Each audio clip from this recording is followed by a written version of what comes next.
Depuis le 7 juin, Emmanuel et Brigitte Macron ont posé leurs valises à Monaco. Le couple présidentiel est présent en amont de la conférence des Nations Unies sur les océans qui se tiendra du 9 au 13 juin. Cet événement vise à mobiliser des acteurs clés pour soutenir l'économie bleue et la protection du milieu marin. Ce sommet ambitionne notamment de mobiliser les grands investisseurs autour du développement de l'économie bleue.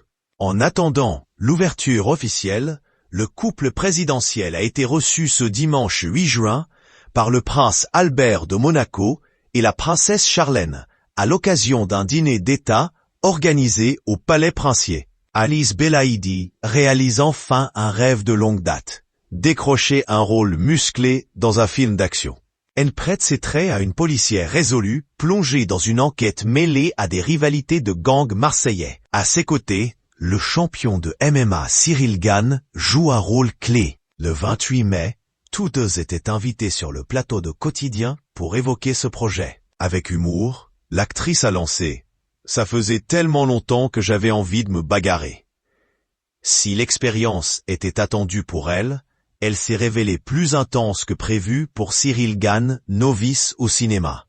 Je n'ai pas fait la chochotte, mais j'ai été surpris par le rythme et l'intensité d'un tournage. C'est une autre fatigue que mon métier. C'est une fatigue vraiment nerveuse. Face à Yann Barthès, qui ironisait sur sa taille, Alice l'a gentiment recadré. Alors déjà, il ne fait pas 2,10 m, vous allez redescendre.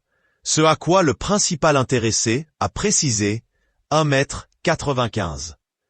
Une chose est sûre, ce duo inattendu a visiblement marqué les esprits, devant comme derrière la caméra.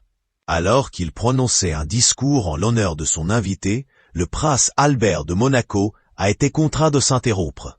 La raison ? Un raclement bruyant des chaises dans la salle. Une scène qui a visiblement beaucoup amusé Yann Barthès. Dans Quotidien, l'animateur a diffusé la séquence. Il lance avec humour. Ils ont tout à Monaco, ils peuvent tout acheter. Mais il en manque un truc. Des patins adhésifs pour chaises. Mieux encore, il a proposé une solution bon marché. On a trouvé à 3 € chez Leroy Merlin, le lot. Face au visage visiblement irrité du prince, qu'on entend souffler, c'est toujours un problème. Yann Barthès a conclu avec malice que ce n'était sans doute pas la première fois que cela arrivait.